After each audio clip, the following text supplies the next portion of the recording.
Di situ Allah mengatakan tadi, laqad khalaqnal insana fi ahsani taqwim.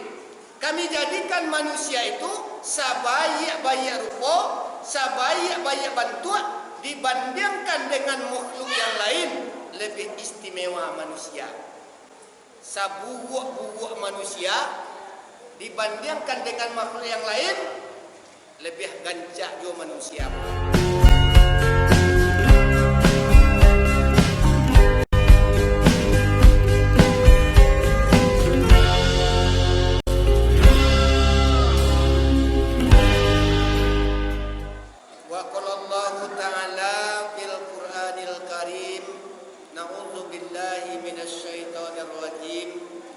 Bismillahirrahmanirrahim.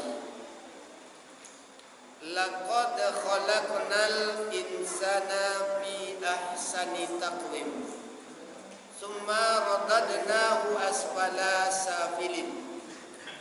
Illa allazina amanu wa 'amilus solihati falahum ajrun ghairu mamnun. Shadaqallahul azim.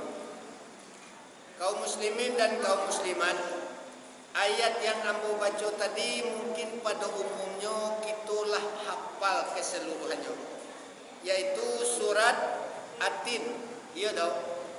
Cuma kadang-kadang de kita nan sure ko, nan ayat ko apa di mulut kita, apa di hati awak, tapi tujuan dan mukasud daripada ayat tersebut kurang mengerti awak.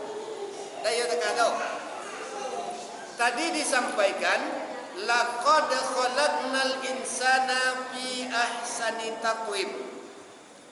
Allah mengatakan, demi sesungguhnya kata Allah, kami jadikan manusia itu dengan sabaik-baik rupa, sabaik-baik bentuk. Kan bisa kita nilai, bisa kita ambil contoh perbandingan makhluk yang dijadikan Allah. Manusia kulah makhluk Tuhan nan paling istimewa dijadikan Allah dibanding makhluk yang lain. Itu kata Allah dalam Al-Quran. Laqad khalaqnal insana fi ahsani taqwim. Demi sesungguhnya kami jadikan manusia itu sabaik-baik rupa, sabaik-baik bentuk. Cuba kita pandang diri kita, Pak dan Ibu. Dijadikan Allah kita punya tangan, nan cie tangan suwo, nan cie tangan kida. Samu panjang kedua terletak di suwo cie di kida cie. Le pernah awak berfikir dalam benak kapal awak, seandainya Allah menjadikan tangan awak kedua, nan cie di muka, cie di belakang. Dia pernah terfikir dalam benak awak, dalam kapal awak, seandainya Allah menjadikan tangan awak ko nan cie di muka, nan cie di belakang, kira-kira baa bantu awak.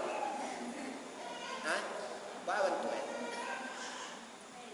Dijadikan Allah kita punya telinga dua, nan cie telinga kida, nan cie telinga suwa. Talatak di lereng kedua-dua. Kau cie lah. Li pernah terfikir dalam kapal awak, seandainya Allah meletakkan telinga awak kau di atas puncak kapal awak. Li pernah kau terfikir dah kita, seandainya telinga awak nan dua awak diletakkan Tuhan di atas puncak kapal awak, kok hujan lagi awak kata Tuhan? Mungkinlah ditunggu banyak juga rupanya. Ya. Dijadian Tuhan kita ada punya mata dua, punya hidung. Hidung lubangnya dua di bitih untuk pambitih mata. Pernahkah kita memikirkan seandainya Allah meletakkan hidung awak di pangkal kaki awak? Abah kira-kira ganya. Kok diletakkan Tuhan hidung awak di pangkal kaki awak? Mungkinlah bapak kok tarik dulu bang Idung waknya. Di situ Allah mengatakan tadi, laqad khalaqnal insana fi ahsani taqwim. Kami jadikan manusia itu sabaik-baik rupa, sabaik-baik bentuk dibandingkan dengan makhluk yang lain, lebih istimewa manusia. Saburuk-buruk manusia dibandingkan dengan makhluk yang lain, lebih gancak jo manusia mulai. Kalau kurang yakin awak, boleh kita ambil contoh. Besok boleh kita uji. Baca rumah uji ya. Baca rumah uji menandakan manusia itu yo gancak di jadian Tuhan. Baca rumah uji ya. Besok cibo cari di awak daerah Singabubuki ko manusia nan paling buruk. Ambil manusia nan paling buruk seorang duduan di kursi. Nang kedua sudah tu ambil lo dawak kini kau baru nan paling gancak. Gandiangan duduk aja manusia tadi tu di kursi. Baru nan paling gancak, manusia nan paling buruk. Cibo nilai dawak. Nama nan paling gancak. Gancak ni manusia ledak. Di situ membuktikan kata Allah, laqad khalaqnal insana fi ahsani taqwim. Cuma awak dah tahu ujung daripada ayat ko, summa radadnahu asfala safilin. Kemudian kata Allah, akan kami kembalikan manusia itu sarandah-randahnya, sahino-hinonya, bahkan lebih hino daripada makhluk yang lain. Salamuku kita hidup apa dan ibu? Le pernah mencari awak kini ko kabau kamati manigam perangai di pamandia ye kajambane kamati di pabadai cie kamati. Tapi ko ado ko kita mencari manusia di pabadai cie kamati di pamandia ye kajambane kamati. Itulah ayat yang mengatakan tadi, summa radadnahu asfala safilin. Kemudian kata Allah, akan kami kembalikan manusia itu sahino-hinonya. Tapi kita tak pelihara. Sambungan ayat, illal ladzina amanu wa amilus solihat.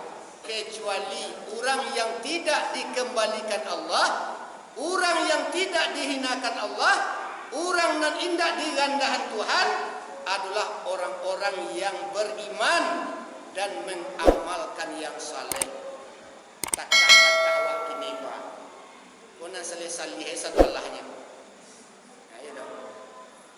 Ana indah kita kerajuan. Sembayang 5 waktu penuh. Iya dong. Wirid yuk Jumat jadi sabi lai. Nah, iya dah. Kita kerajuan satu. Nah, aku bukti tadi bahwasanya manusia akan dikembalikan Allah sahino-hinonya. Tapi dengan syarat nan indah dikembalikan Tuhan, nan indah dihinakan Allah adalah orang yang beriman kepada Allah dan mengamalkan yang saleh. Siapa orangnya kok?